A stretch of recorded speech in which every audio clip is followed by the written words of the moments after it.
Alors, d'une certaine manière, je dirais, mettre sur la table cette question du ruissellement, déjà, ça permet de mettre sur la table la question des interdépendances entre la métropole et son environnement. Donc c'est bien. Enfin, c'est déjà pas mal, déjà.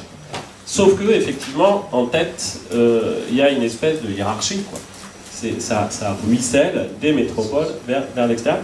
Et là, j'ai envie de dire, cette hiérarchie, elle n'a pas, enfin, de mon point de vue, elle n'a absolument pas lieu d'être.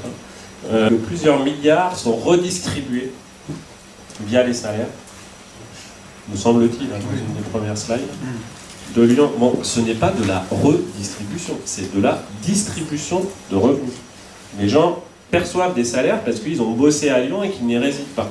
Et dans certains documents, effectivement, c'est après, Lyon redistribue, pas du tout. Le mec, il a bossé, il récupère du salaire, j'estime que c'est un petit peu normal, quoi. Hein ? Il faut voir après où sont dépensés les salaires. Vous avez dit, on fait l'hypothèse qu'ils sont dépensés au lieu de résidence. Mais ça, c'est une hypothèse fausse dans le cas de votre territoire. Une partie, sans doute, de ce que Lyon distribue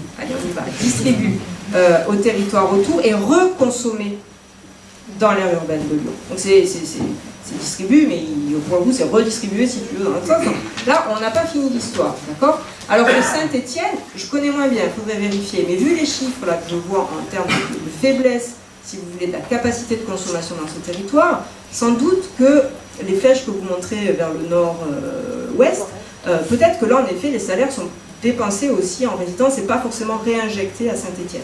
Saint-Étienne, la grande différence, le grand atout de Lyon, c'est la consommation. C'est d'être un pôle de consommation. Ça conduit à dire que les territoires sont des petits bouts de systèmes qui les dépassent, quoi. Et malgré tout, presque sans s'en rendre compte, on va se dire bah, c'est mieux si la croissance est plus forte à tel endroit qu'à tel autre. Et ne serait-ce que ça doit être interrogé quand même. C'est quoi le but?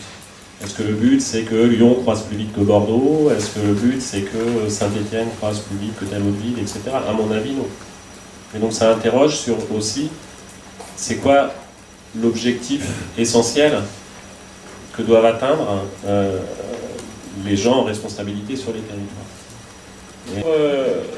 Continuer un tout petit peu, mais très vite, le débat sur la problématique de la concurrence, pour dire que ça ne concerne quand même pas que les problématiques territoriales, on n'arrête pas de nous dire il faut qu'on soit excellent. Mais voilà, donc je disais réciprocité territoriale, c'est pas solidarité l'enjeu. C'est réciprocité, vraiment. On peut considérer que l'enjeu du développement économique, c'est de créer des richesses, de capter des richesses et de faire circuler les richesses.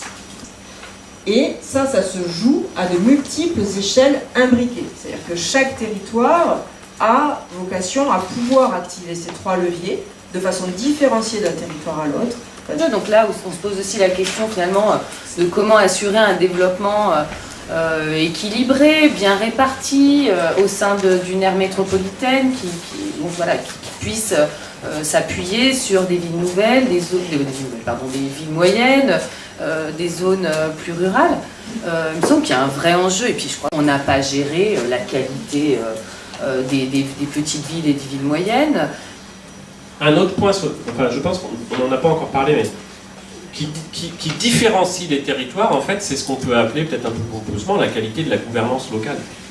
Ce qui fait qu'un territoire marche ou marche pas, ou marche mieux ou moins bien, c'est pas forcément quelle est la taille, quelle est la densité, etc. Il y a des effets macro-régionaux, c'est évident, il y a des effets de spécialisation, c'est évident, mais il y a aussi des jeux d'acteurs, publics-privés, sans qu'on sache toujours pourquoi, qui font qu'à tel endroit, bah oui, on se coordonne mieux, on arrive mieux à identifier les problèmes et puis à mettre en face les bonnes réponses.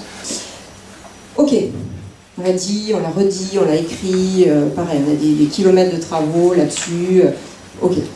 Maintenant, comment on avance? Je crois, je le redis, je l'ai dit, mais je le redis, là on est en plus entre chercheurs, techniciens, etc.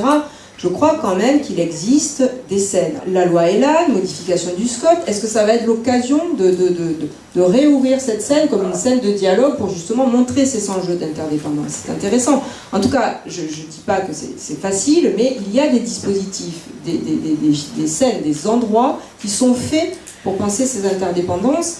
Charge aussi à nous de les accompagner, de montrer l'intérêt de ces lieux de débat. Sûrement, nous, ce qu'on aime bien, c'est la mesure des écarts. Parce que dans les théories, Et pas seulement mathématiques, les écarts, quand on les étudie, ça rapproche paradoxalement. Et contrairement à ce que les mots peuvent laisser entendre.